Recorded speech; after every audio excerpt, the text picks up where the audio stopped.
সন্ধ্যের সময় প্রত্যেক দিনের অভ্যেস মতো আমরা কয়েকজন ক্লাব ঘরের মধ্যে জমা হলাম।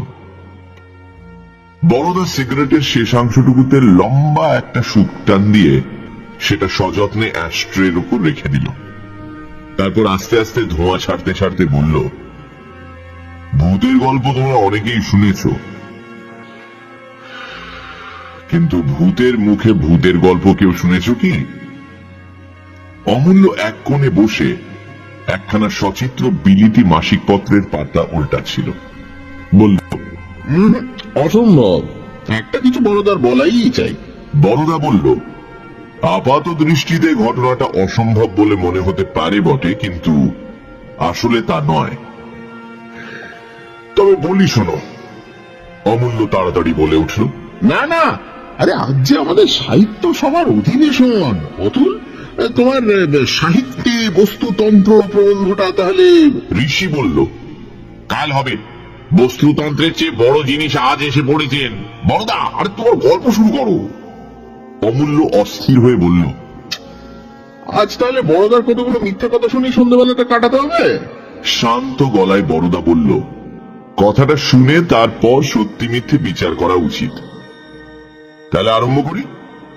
গত বছর অমূল্য নাক থেকে একটা সশব্দ দীর্ঘশ্বাস বের হলো। বড়দা বলল, গত বছর আমার প্ল্যান চেটে ভূত নামাবার শখ হয়েছিল, বোধহয় তোমাদের মনে আছে। যারা জানে শোনে তাদের পক্ষে ভূত নামানো অতি সহজ ব্যাপার। দরকারি আসবাবের মধ্যে শুধু একটা তেপায়া টেবিল। অমূল্য বিড়বিড় করে বলল, আর একটা গুলিখোর। বড়দা ওদিকে কান্না দিয়ে বলতে লাগলো, একদিন একটা ছোট দেখে তেপায়া টেবিল জোগাড় করে সন্ধ্যের পর আমাদের তেতলার সেই নিরিবিলি ঘরটায় বসে গেলাম। আমি, আমার বউ আর পেঁচো। অমূল্য বলল, এই বয়স থেকেই ছোট ভাইটির মাথা খাওয়া হচ্ছে কেন?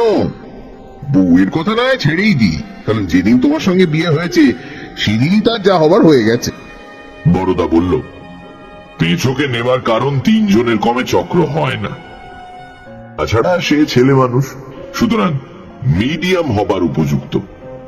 সে যাক, মেঝের ওপর টেবিল ঘিরে তো বসা গেল, কিন্তু ভাবনা হলো কাকে ডাকি। ভূত তো আর একাত্তি নয়। পৃথিবীর আরম্ভ থেকে আজ পর্যন্ত যত লোকের ঈশ্বর প্রাপ্তি ঘটেছে সকলের দাবি সমান। এখন কাকে ফেলে কাকে ডাকি? কিছুক্ষণ চুপ করে থেকে বড়দা বলল, আমাদের সুভাষকে চেনো তো, জুনিয়র উকিল। তার ভগ্নিপতি সুরেশ বাবু হাওয়া বদলাতে এসে গত শীতকালে নিউমোনিয়ায় মারা যান, বোধহয় তোমাদের মনে আছে। অমূল্য, তুমি তো পড়াতে গিয়েছিলে। তা হঠাৎ সেই সুরেশ বাবুকে মনে পড়ে গেল। তখন তিনজনে আলোটা কমিয়ে দিয়ে টেবিলের উপর আঙুলে আঙুল ঠেকিয়ে সেই সুরেশ বাবুর ধ্যান শুরু করে দিলাম।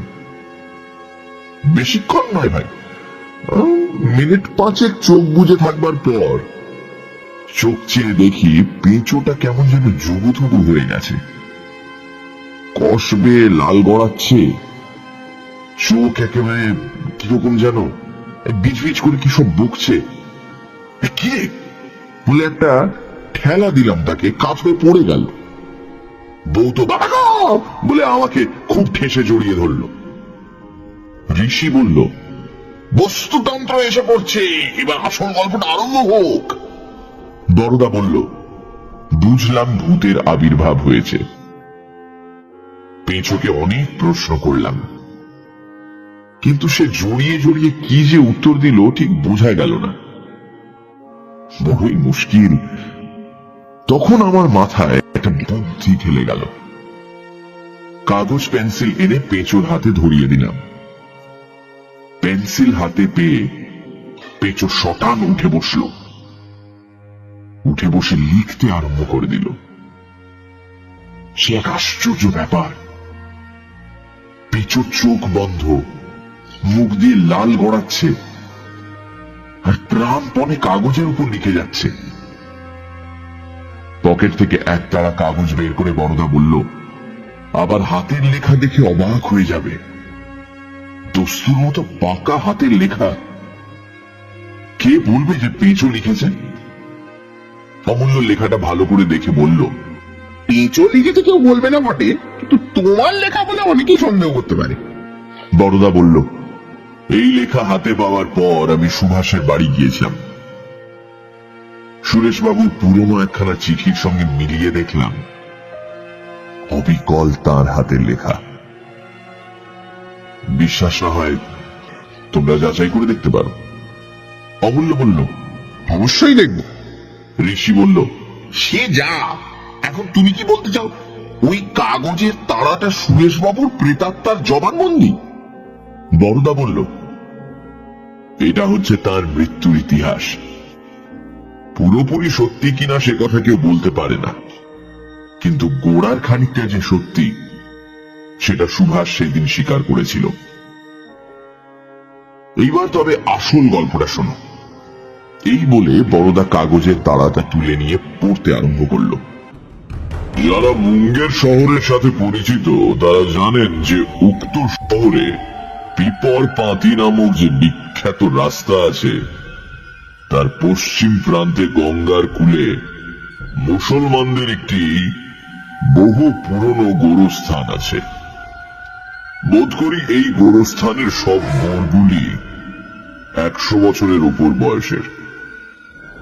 স্থানটি অনাদৃত, খুব একটা যত্ন নেয় না কেউ। কাঁটা গাছ ও জঙ্গলের ফাঁকে ফাঁকে হাড় বের করা এই কবরগুলি কোন রকমে নিজেদের অস্তিত্ব বজায় রেখেছে। এই গোরস্থানের এক কোণে একটি কোষ্ঠী পাথরের গোড় আছে। এই গোড়টি সম্বন্ধে শহরে অনেক ভুতুড়ে গল্প প্রচলিত ছিল। এইসব আজগুবি গল্প শুনে আমি কৌতূহলী হয়ে উঠেছিলাম। আমার বড় শালা বললেন যে গোড়টা নাকি সজীব। 50 বছর আগে নাকি এক সাহেব ওই গোড় লক্ষ্য করে গুলি ছুঁড়েছিল। গুলির আঘাতে পাথর ফেটে ঝলকে ঝলকে রক্ত উঠেছিল। সে রক্তের দাগ এখনো নাকি মিলিয়ে যায়নি। গোড়ের গায়ে তেমনি শুকিয়ে গড়িয়ে আছে। আর যে নাস্তিক সাহেব গুলি করেছিল সেও প্রাণে বাঁচেনি। সেই রাতে ভয়ঙ্কর ভাবে তার মৃত্যু হয়েছিল। একদিন শীতের সন্ধ্যায় শালাকে সঙ্গে নিয়ে গোটি দেখতে গেলাম। শালা আমারই সমবয়সী, ঋতুজনিতে অটল বিশ্বাস। আমি কিছুদিন যাবৎ মুঙ্গেরে এসে শালার বাড়িতেই হাওয়া বদল করছিলাম, সঙ্গে স্ত্রীও ছিলেন। গোরস্থানের কাছে গিয়ে দেখলাম জায়গাটি কাঁটা গাছের বর্মে প্রায় দুর্ভেদ্য হয়ে আছে। অনেক যত্নে অনেক সাবধানে পা ফেলে কাপড় চোপড় বাঁচিয়ে সেই ভুতুড়ে গোড়টির সামনে গিয়ে দাঁড়ালাম। কালো পাথরের গোড়। আপাত দৃষ্টিতে ভৌতিক কিছুই চোখে পড়ল না। হঠাৎ যখন আমরা গোড়টির একেবারে কাছে এসে পৌঁছেছি তখন সেই কালো পাথরের উপর শুয়ে থাকা আরো কালো একটা জন্তু বোধহয় আমাদের পায়ের আওয়াজে জেগে উঠে একবার আমাদের মুখের উপর তার তীক্ষ্ণ চোখ মেলে ধরে আস্তে আস্তে গোড়ের আড়ালে চলে গেল। দেখলাম একটা কুকুর, রং কুচকুচে কালো, শরীর যে হিসেবে লম্বা সেই হিসেবে উঁচু নয়, পাগুলো বাঁকা বাঁকা এবং অত্যন্ত খর্ব। কিন্তু সবচেয়ে ভয়াবহ তার চোখ দুটো, হলদে রঙের সাথে কিছুটা রক্তাভ এবং মণিহীন। পলক ফেললে মনে হয় যেন অন্ধকার রাতে খদ্দত জ্বলছে। শালা বলল, লোকে বলে ওই কুকুরটাই সাহেবের টুটি ছিঁড়ে মেরে ফেলেছিল। আমি বললাম, 50 বছর আগে? কিন্তু কুকুরটাকে তো অত বয়স্ক বলে মনে হলো না। আমরা কবরটার একেবারে পাশে গিয়ে দাঁড়ালাম। দেখলাম কুকুরটা যে জায়গায় শুয়েছিল ঠিক সেই জায়গায় পাথরের খানিকটা চটে উঠে গেছে এবং তারই চারিপাশে লাল রঙের একটা পদার্থ শুকিয়ে আছে। হঠাৎ দেখলে রক্ত বলে ভুল হয়, যেন ওই কুকুরটা সমাধির রক্তাক্ত ক্ষতটাকে বুক দিয়ে আগলে থাকে। শালা জিজ্ঞেস করলো, কিরকম বোধ হচ্ছে? আমি বললাম, আশ্চর্য বটে। আমার মনে হয় খুব গরম একটা ধাতু দিয়ে এই পাথরে আঘাত করা হয়েছিল, তাতেই এইরকম হয়েছে। আমার মন্তব্য শুনে শালা আধ্যাত্মিক ভাবে একটু হাসলো, বলল, তা হবে, কিন্তু তা যে একেবারেই হতে পারে না সেটা তার গলার আওয়াজে বেশ বোঝা গেল। কোনো একটা তর্কাধীন বিষয়ের আলোচনায় মানুষ যখন অট্টহাস্য করে, যেন অপর পক্ষের সঙ্গে তর্ক করাটাই ছেলে মানুষই, তখন অপর পক্ষের মনে রাগটা হওয়া খুবই স্বাভাবিক। আমারও একটু রাগ হলো, কিন্তু যে লোক তর্ক করতে অসম্মত তাকে প্রত্যক্ষ প্রমাণ দিয়ে বুঝিয়ে দেওয়া ছাড়া অন্য কোনো রাস্তা নেই। তাই আমি বললাম, আচ্ছা একটা কাজ করা যাক। আমার মাথায় একটা প্ল্যান এসেছে। এই পাথরটা ভেঙেই দেখা যাক না ঝলকে ঝলকে রক্ত বেরোয় কিনা। আর চোখে দেখাচ্ছে বড় তো আর কোনো প্রমাণ নেই। কাছেই একটা বড় পাথর পড়েছিল, আমি সেটা তুলে নিয়ে গোড়ে আঘাত করতে যাব এমন সময় সেই কুকুরটা কোথা থেকে ছুটে এসে একটা বিশ্রী রকমের চিৎকার করে উঠল এবং সমস্ত দাঁত বের করে অত্যন্ত হিংস্র ভাবে আমাকে শাসিয়ে দিল। শালা আমার হাত ধরে টানতে টানতে বলল, চলে এসো চলে এসো। কি যে তোমার পাগলামি!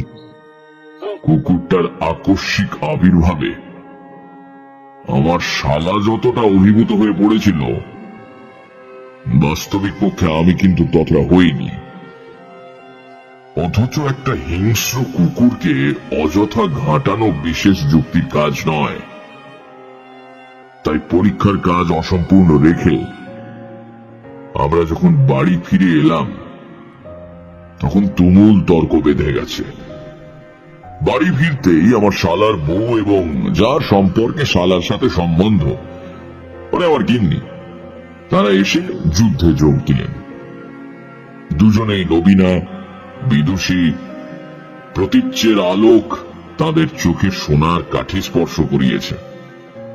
তারা এসেই আমার পক্ষে যোগদান করলেন। শালা বেচারি একা পড়ে গেল। তর্কে যে ব্যক্তি হারে তার জেদ বেড়ে যায়, যুক্তির দিকে তখন আর তার ভ্রুক্ষেপ থাকে না। শালা শেষে চটে উঠে বলল, মানতে না চাও মেনো না, কিন্তু দুপুর রাত্রে একলা ওই জায়গায় যেতে পারে এমন লোক তো কোথাও দেখি না। শালার বউ উৎসাহী চোখে বলল, আচ্ছা, এমন লোক যদি পাওয়া যায় যে যেতে পারে, তাহলে তো মানবে যে তোমার ভূত শুধু তোমার ঘাড়েই ভর করে আছে, আর কোথাও তার অস্তিত্ব নেই। শালা গম্ভীর কণ্ঠে বলল, একলা রাত্রে সেখানে যেতে পারে এত সাহস কারণ নেই। আর যদি বা কেউ যায়, সে যে ফিরে আসবে এমন কোনো সম্ভাবনা দেখি না। আমি বললাম, সকলের সাহস এবং সম্ভাবনা সমান নয়, আমি যেতে প্রস্তুত আছি। শালা অতি বিস্ময় কিছুক্ষণ চুপ থেকে বলল, তুমি প্রস্তুত আছো? রাত 12টার সময় একলা? তার মুখে আর কথা সরল না। আমি হেসে বললাম, নিশ্চয়ই, এই দেশে বেশি দিন থাকিনি বলেই বোধহয় আমার সেই সাহসটুকু আছে। তাহলে আজই ভালো। আজ বোধহয় অমাবস্যা। শাস্ত্র অনুসারে রাজ্যের ভূত প্রেত দৈত্য দানব আর সবাই এই মর্তভূমিতে ফিরে এসে দিক বিদিকে নাচ করে বেড়াবেন। অতএব এই সুযোগ ছাড়া উচিত হবে না। শালা ভয় ভয় চোখে চেয়ে বলল, গোয়া তুমি করো না সুরেশ, ভারী খারাপ জায়গা, এসব বিষয়ে তোমার অভিজ্ঞতা নেই। শালার বউ হেসে উঠে প্রতিবাদ করলো। ভয় পাবেন না সুরেশ বাবু, আপনার জন্য একটা খুব ভালো প্রাইজ ঠিক করে রাখলো। আপনি জয় করে ফিরে এলেই এই বাড়ির কোনো এক মহিলা আপনার কপালে একটা লাল টিকা পরিয়ে দেবেন। ভূতজয়ী বীরের সেই হবে রাজ টিকা। আমি উৎসাহ দেখে বললাম, লোভ ক্রমেই বেড়ে যাচ্ছে। মহিলাটা কে শুনি? তিনি হেসে বললেন, তার সঙ্গে কারুরই তুলনা হয় না। আমি একটা নিঃশ্বাস ফেলে বললাম, ওই জাতীয় প্রাইজ যদিও আমার ভাগ্যে খুব দুর্লভ নয়, কি বলছো, দাদা রয়েছেন যে। তবু অধিকের প্রতি আমার কোনো বিরাগ নেই। তাহলে চুক্তি পাকা হয়ে গেল, আজ রাতেই যাব। কিন্তু আমি যে সত্যি সত্যি কবরের কাছে গিয়েছি, এদিক ওদিক ঘুরে ফিরে আসিনি, এই কথা শেষকালে আপনাদের বিশ্বাস হবে তো? শালার বউ অতি দূরদর্শিনী বললেন, আপনার মুখের কথা আমরা বিশ্বাস করব নিশ্চয়ই, কিন্তু যাকে বিশ্বাস করানো দরকার তিনিই হয়তো করবেন না। অতএব আপনাকে একটা কাজ করতে হবে, খড়ি দিয়ে গোড়ের উপর নিজের নামটা লিখে আসতে হবে। তথাস্তু। গিন্নির দিকে ফিরে বললাম, তোমার দাদার প্রেত তত্ত্বের মাথায় বজ্রাঘাত করে দিয়ে আসা যাক, কি বলো? হ্যাঁ? অল্প দ্বিধা জড়িত হাসি ছাড়া ওদিক থেকে আর কোনো জবাব পাওয়া গেল না। শালা বললেন, ফাজলামি ছাড়ো, আমি তোমায় কিছুতেই যেতে দিতে পারি না। শালার কথা শুনলাম না, কারণ অনেক ক্ষেত্রে এগিয়ে যাওয়া যতটা সহজ, পেছনে ফিরে আসাটা ততটা সহজ নয়। রাত 11:30টার সময় গরম জামায় আপাত মস্তক নিজেকে ঢেকে একটা কড়া গোছের বর্মা চুরুট ধরিয়ে এতক্ষণে গিন্নির মুখে কথা ফুটল। বলল, থাক থাক, গিয়ে কাজ নেই। আমি হেসে উঠলাম, পাগল, ভাই বোন দুজনকার ধার দেখছি একই রকম, ছাড়ো তো। শালা কিছুটা দুঃখী দুঃখী কণ্ঠে বললেন, তুমি এমন এক মেয়ে জানলে কোন শালা তর্ক করতো? এমন বিশ্রী অন্ধকার বোধ করি আর কোনো দিন দেখিনি। একটা গুরুভার পদার্থের মতো অন্ধকার যেন চারিদিক চেপে বসে আছে। পথ চলতে চলতে প্রতি পদে মনে হয় বড় মুহূর্তে এক চাপ অন্ধকারে ঠুকুর লেগে হুমড়ি খেয়ে পড়ে যাব। চুরুটের লম্বা টান মেরে আনন্দে উৎসাহে এগোতে লাগলাম। সমস্ত ইন্দ্রিয়গুলি অজ্ঞাতসারে এমন সতর্ক সন্দিগ্ধ হয়ে উঠল যে নিজের পদধ্বনি শুনে নিজেই চমকে উঠলাম। মনে হলো কে যেন চুপি চুপি পেছন থেকে আমার অত্যন্ত কাছে এসে পড়েছে। কিন্তু অকারণে ভয় পাওয়ার পাত্র আমি নই। মনে মনে বেশ বুঝতে পারলাম, রাত দুটোর এই অন্ধকার, এই স্তব্ধতা, এই বিজনতা সকলে মিলে আমার আন্তরিক সাহসকে দুশ্ছেদ্য একটা ষড়যন্ত্রের জালে ধীরে ধীরে জড়িয়ে ফেলবার চেষ্টা করছে। একটা অলৌকিক মায়া যেন আমার চেতনাকে আচ্ছন্ন করে ফেলছে। মাকড়সা যেমন শিকারকে প্রথমে সূক্ষ্ম তন্তুর সহস্র পাকে জড়িয়ে পরে ধীরে ধীরে জীর্ণ করে ফেলে, তেমনি এই অদৃশ্য শক্তি আমার সহজ সত্তাকে ক্রমে ক্রমে অভিভূত করে ফেলছে। ক্রমে পিপরপাতি রাস্তার পূর্ব প্রান্তে এসে পড়লাম। এটারই উল্টো দিকে কবরস্থান। রাস্তার দুই পাশে বড় বড় গাছ, মাথার উপর বহু উঁচুতে তাদের শাখা প্রশাখা মেলে ধরেছে। অন্ধকার আরো জমাট বেঁধে এলো। হঠাৎ ঘাড়ের কাছে ঠান্ডা নিঃশ্বাসের মতো একটা স্পর্শ পেলাম।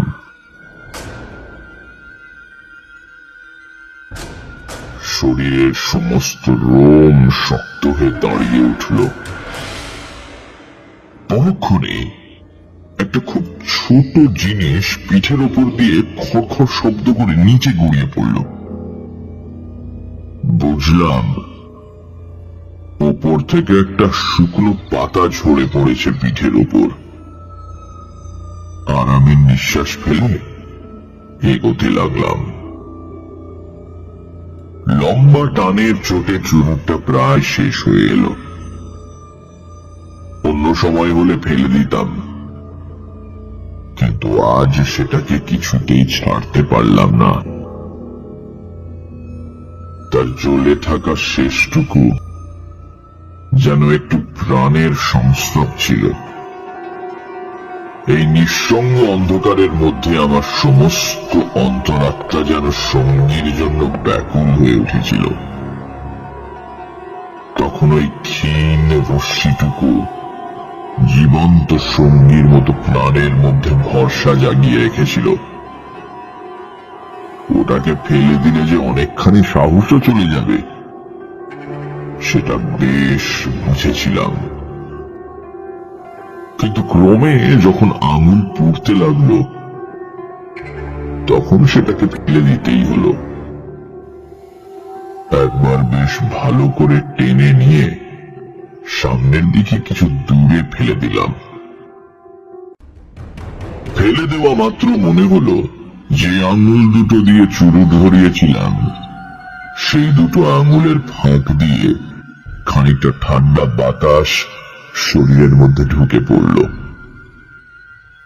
আমার চোখ ছিল ওই ফেলে দেওয়া চুরুটটার উপর। সেটা মাটিতে পড়া মাত্র আগুন ছিটকে উঠল। তারপর এক আশ্চর্য ব্যাপার ঘটল। ছিটকোনো আগুনটা মাঝপথে দুটো আকৃতি ধরে পাশাপাশি একসঙ্গে নড়তে আরম্ভ করল। মাটি থেকে প্রায় 1 হাত উপরে থাকা পরস্পরের 4টে আঙুলের ব্যবধানে এই ক্ষুদ্র আগুনের গোলা দুটো একজোড়া লাল জোনাকির মতো সামনের দিকে চলতে আরম্ভ করলো এবং মাঝে মাঝে মিটমিট করতে লাগলো।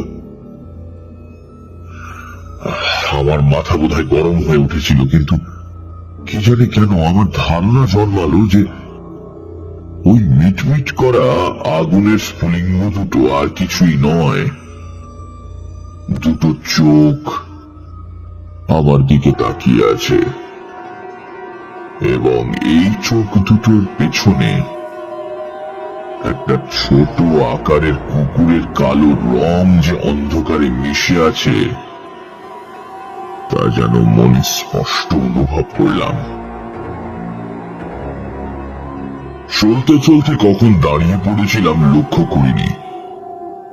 চোখ দুটো সামনে কিছু দূরে দাঁড়ালো। তারপর কতক্ষণ যে চোখের পাতা না ফেলে আমার মুখের দিকে তাকিয়ে রইল জানি না।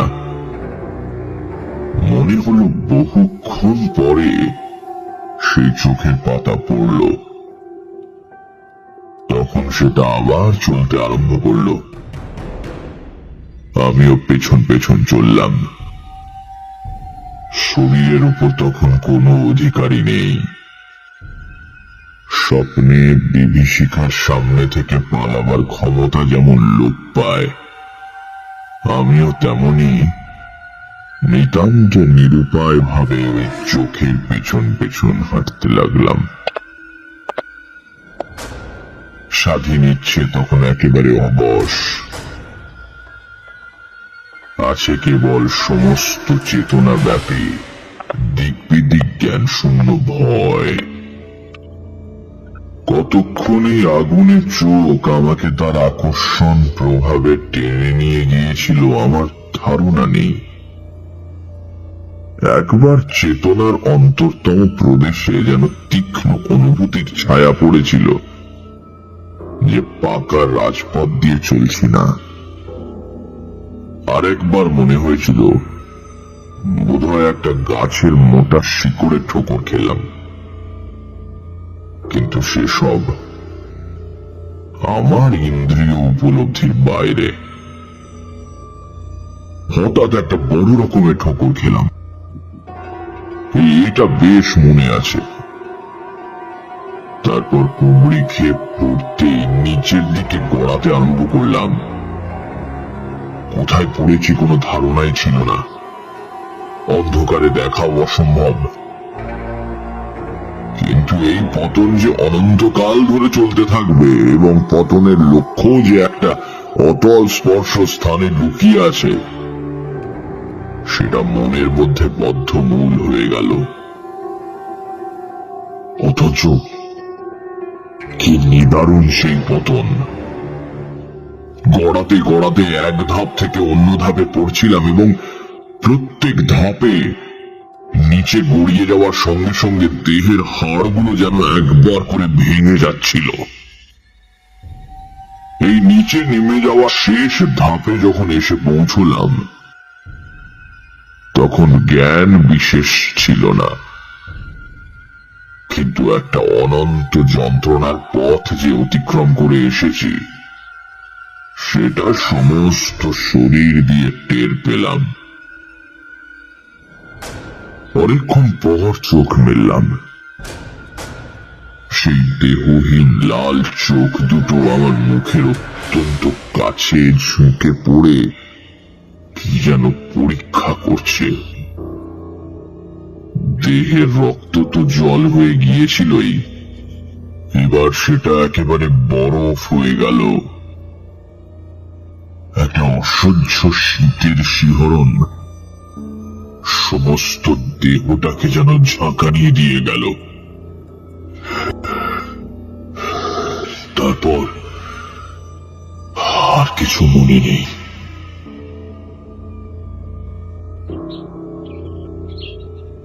সূর্যোদয়ের কিছু আগে জ্ঞান হলো কালকের রাত যে স্বাভাবিকভাবে কাটেনি, এই চিন্তা নিয়ে চোখ মেললাম। ঘাসের উপর শুয়ে আছি দেখে তাড়াতাড়ি উঠে গেলাম। গায়ে দারুণ ব্যথা। আবার শুয়ে পড়লাম। তখন ক্রমশ সব মনে পড়ে গেল। ঘাড় না নেড়ে যতদূর সাধ্য দেখে বুঝলাম পিপর পাতি রাস্তার পাশে পাশে কেল্লার যে শুকনো গড় খাই গিয়েছে তারই তল দেশে বাবলা গাছের ঝোপের মধ্যে পড়ে আছি। সূর্য উঠল। এখানে সমস্ত দিন পড়ে থাকলেও কেউ কারুর খোঁজ পাবে না, এটা নিশ্চিত। শরীরে তো নড়বার শক্তি নেই। প্রচন্ড এক হ্যাঁচকা মেরে উঠে দাঁড়ালাম। চোখ থেকে আরম্ভ করে দেহের সমস্ত লোম ব্যথায় টনটন করে উঠল। কিন্তু বাড়ি গিয়ে পৌঁছতেই হবে। অসীম ক্ষমতায় মৃত প্রায় দেহটাকে টানতে টানতে কি করে বাড়িতে নিয়ে গেলাম সেটা বোঝাবার মতন ক্ষমতা আমার নেই। বাড়ি যেতেই সকলে চারিদিক থেকে ছুটে এলো এবং উৎকণ্ঠিত প্রশ্নে আমার ক্ষীণ চেতনা আবার লোপ পাওয়ার জোগাড় হলো। শালা সকলকে সরিয়ে দিয়ে আমাকে একটা ইজি চেয়ারে বসিয়ে ব্যগ্রভাবে জিজ্ঞাসা করলো, সারা রাত কোথায় ছিলে? আমরা সকলে তোমার জন্য। উত্তর দিতে গেলাম, কিন্তু কি ভয়ানক! গলার স্বর একেবারে বন্ধ হয়ে গেছে। প্রাণপণে চেষ্টা করে একটা কথা উচ্চারণ করতে পারলাম না। শালা আমাকে দুধ আর ব্র্যান্ডি খাইয়ে ডাক্তার ডাকতে গেল। ডাক্তার যখন এলেন বিছানায় শুয়ে আছি। ভয়ানক কাঁপুনি দিয়ে জ্বর এসেছে। স্ত্রী ও আমার শালা মলিন মুখে মাথার কাছে বসে আছে। ডাক্তার পরীক্ষা করে বললেন, দুটো লাংসই এফেক্ট করেছে, নিউমোনিয়া। তারপর আবার অজ্ঞান হয়ে পড়লাম। ঘুম ভেঙে দেখি শরীর বেশ ঝরঝরে হয়ে গেছে, কোথাও কোনো ব্যথা নেই। কে একজন পেছন থেকে জিজ্ঞাসা করলো, এখন কেমন লাগছে? ফিরে দেখি বিনোদ, আমার ছেলেবেলার স্কুলের বন্ধু। অনেক দিন পর তাকে দেখে বড় আনন্দ হলো। বললাম, বেশ ভালোই মনে হচ্ছে ভাই। বুকের উপর যে একটা ভার চাপানো ছিল সেটা আর টের পাচ্ছি না। বিনোদ অল্প হেসে বলল, প্রথমটা এরকম মনে হয় বটে, আমার যখন কলেরা হয়। হঠাৎ মনে পড়ে গেল, তাই তো বিনোদ তো আজ 10 বছর হলো মারা গেছে। আমি তো নিজের হাতে ওর গায়ে আগুন দিয়ে এসেছি। তবে সে এখানে এলো কি করে? মহা বিস্ময়ে জিজ্ঞাসা করলাম, বিনোদ, তুমি তো বেঁচে নেই, তুমি তো অনেক দিন মারা গেছো। বিনোদ এসে আমার দুটো হাত ধরল, কিছুক্ষণ আমার মুখের দিকে চেয়ে থেকে আস্তে আস্তে বলল, তুমি তো আর বেঁচে নেই বন্ধু।